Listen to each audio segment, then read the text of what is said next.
My beloved brethren, I Mes am très chers frères, je suis reconnaissant de pouvoir adorer Dieu avec le vaste groupe de détenteurs de la prêtrise que vous êtes. Je vous aime et je vous admire pour votre dignité et votre influence bénéfique à travers le monde. J'invite chacun d'entre vous à penser à la manière dont vous répondriez à la question suivante, posée aux membres de l'Église il y a de nombreuses années par le président David O. McKay. Je cite, « Si à l'instant, chacun de vous devait énoncer en une seule phrase le trait le plus caractéristique de l'Église de Jésus-Christ des Saints des derniers jours, quelle serait votre réponse ?» Fin de citation.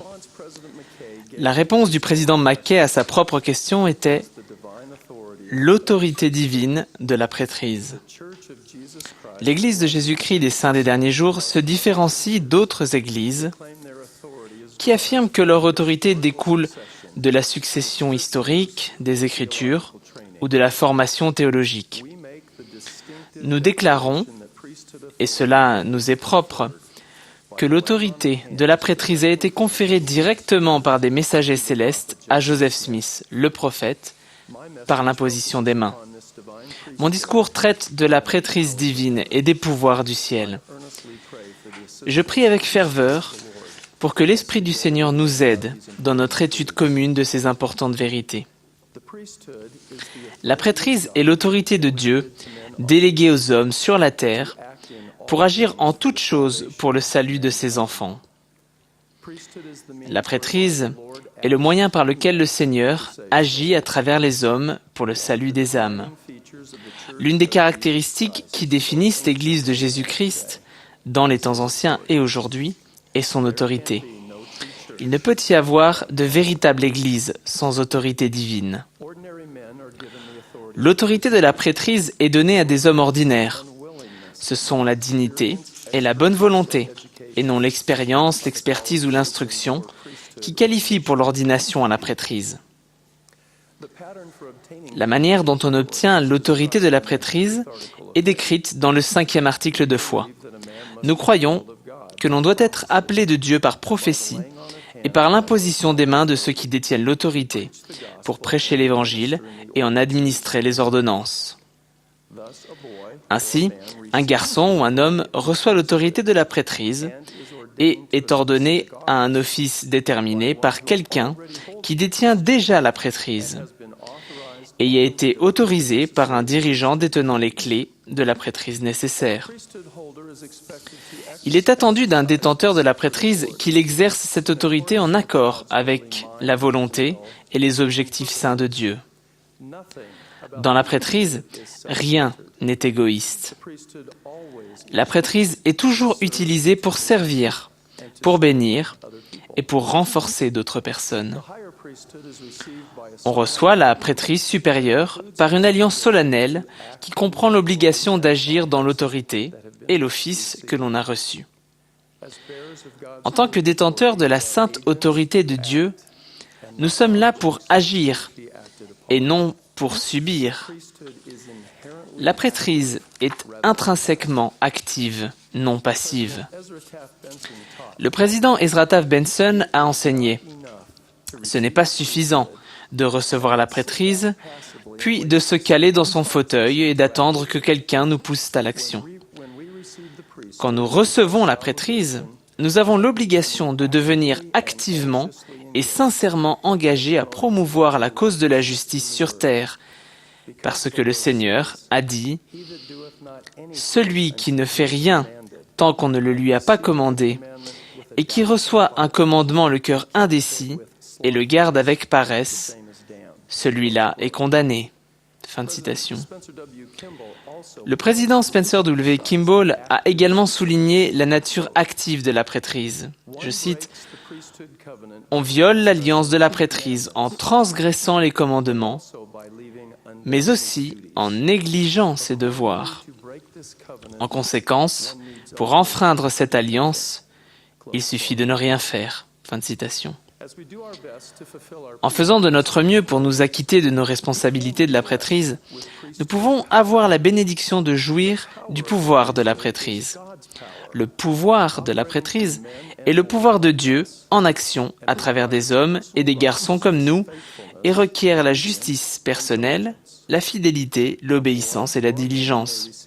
Un garçon ou un homme peut recevoir l'autorité de la prêtrise par l'imposition des mains, mais il n'aura aucun pouvoir de la prêtrise s'il est désobéissant, indigne ou n'est pas disposé à servir. Les droits de la prêtrise sont inséparablement liés au pouvoir du ciel. Et les pouvoirs du ciel ne peuvent être maîtrisés ou utilisés que selon les principes de la justice. Il est vrai qu'ils peuvent nous être conférés, mais lorsque nous entreprenons de couvrir nos péchés ou d'assouvir notre orgueil, notre vaine ambition, ou d'exercer avec quelque degré d'injustice que ce soit une emprise, une domination ou une contrainte sur l'âme des enfants des hommes, voici, les cieux se retirent. L'Esprit du Seigneur est attristé, et lorsqu'il est retiré, c'est la fin de la prêtrise ou de l'autorité de cet homme.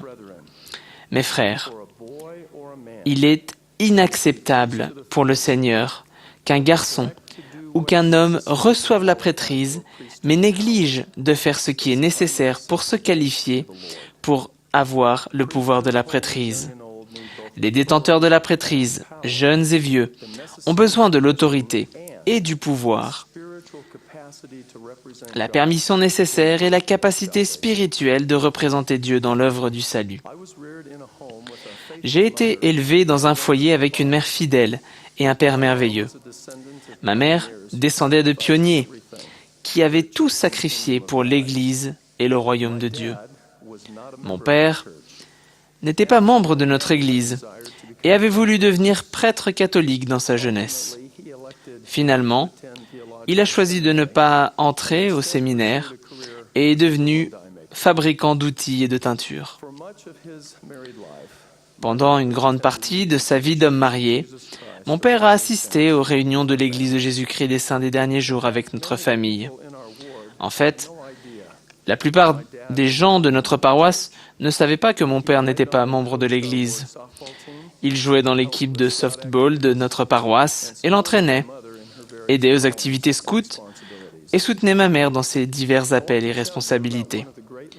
Je voudrais vous parler d'une des grandes leçons que mon père m'a données à propos de l'autorité et du pouvoir de la prêtrise. Lorsque j'étais enfant, je demandais à mon père plusieurs fois par semaine quand il allait se faire baptiser.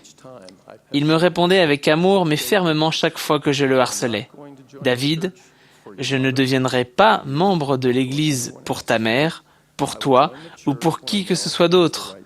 Je deviendrai membre lorsque je saurai que c'est la chose à faire. » Je pense que j'ai eu la conversation avec mon père au début de mon adolescence. Nous rentrions tout juste de nos réunions du dimanche et j'ai demandé à mon père quand il allait se faire baptiser. Il m'a souri et a dit « Tu es celui qui me parle toujours de me faire baptiser. Aujourd'hui, je voudrais te poser une question. » J'ai tout de suite conclu avec excitation que maintenant nous faisions des progrès. Mon père a continué. « David, ton Église enseigne que la prêtrise a été enlevée de la terre dans les temps anciens et a été rétablie par des messagers célestes par l'intermédiaire du prophète Joseph Smith, n'est-ce pas ?» J'ai répondu que c'était vrai. Alors il a dit « Voici ma question. Chaque semaine, à la réunion de prêtrise, j'écoute l'évêque et les autres dirigeants de la prêtrise rappeler aux frères et les supplier de faire leur enseignement au foyer et de s'acquitter de leur devoir de la prêtrise. Si ton Église a réellement la prêtrise de Dieu rétablie, pourquoi tant d'hommes dans ton Église n'ont-ils pas une attitude différente des hommes de mon Église vis-à-vis de leurs devoirs religieux ?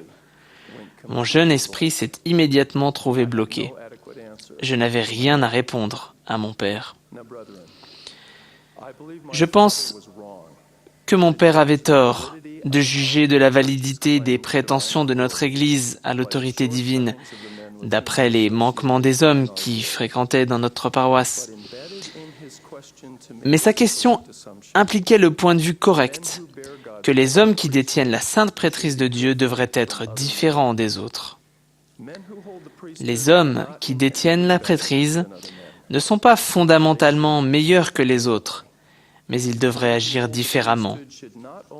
Les hommes qui détiennent la prêtrise ne devraient pas seulement recevoir l'autorité de la prêtrise, mais aussi devenir des vecteurs dignes et fidèles du pouvoir de Dieu.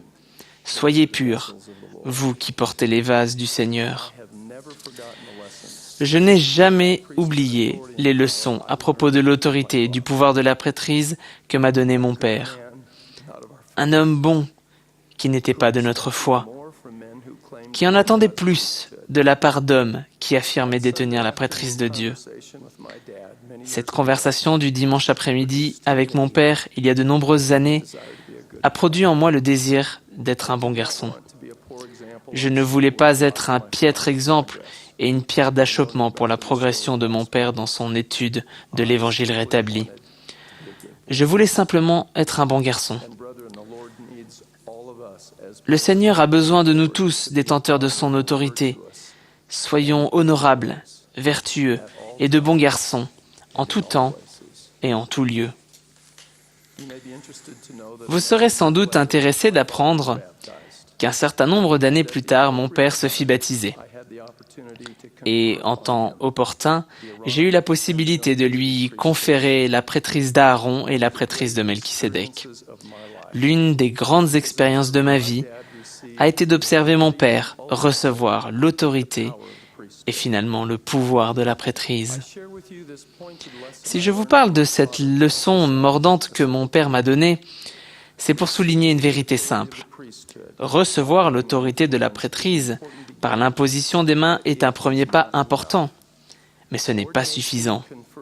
L'ordination confère l'autorité, mais la justice est requise pour agir avec pouvoir dans les efforts que nous faisons pour encourager des âmes, enseigner et témoigner, bénir et conseiller, et faire avancer l'œuvre du salut. Dans cette époque capitale de l'histoire du monde, nous avons besoin, vous et moi, détenteurs de la prêtrise, d'être des hommes justes et des instruments efficaces dans les mains de Dieu. Nous devons nous positionner en tant qu'hommes de Dieu. Nous ferions bien, vous et moi, de tirer la leçon de l'exemple de Néphi, le petit-fils d'Élaman, et le premier des 12 disciples appelés par le Sauveur au début de son ministère parmi les Néphites. Et il leur enseigna beaucoup de choses. Et Néphi enseigna avec puissance et avec une grande autorité. À la fin de l'entretien pour la délivrance d'une recommandation à l'usage du temple que je faisais en tant qu'évêque et président de Pieux, je demandais souvent aux sœurs mariées comment je pouvais les aider, elles et leurs familles. L'uniformité des réponses que je recevais de ces femmes fidèles était à la fois instructive et alarmante. Les sœurs se plaignaient ou critiquaient rarement, mais elles répondaient souvent comme suit. « S'il vous plaît, aidez mon mari à comprendre sa responsabilité de dirigeant de la prêtrise dans notre foyer. Cela ne me dérange absolument pas de prendre l'initiative de l'étude des Écritures, de la prière familiale et de la soirée familiale, et je continuerai à le faire. Mais j'aimerais que mon mari soit un partenaire égal et assure la direction forte par la prêtrise que lui seul peut assurer.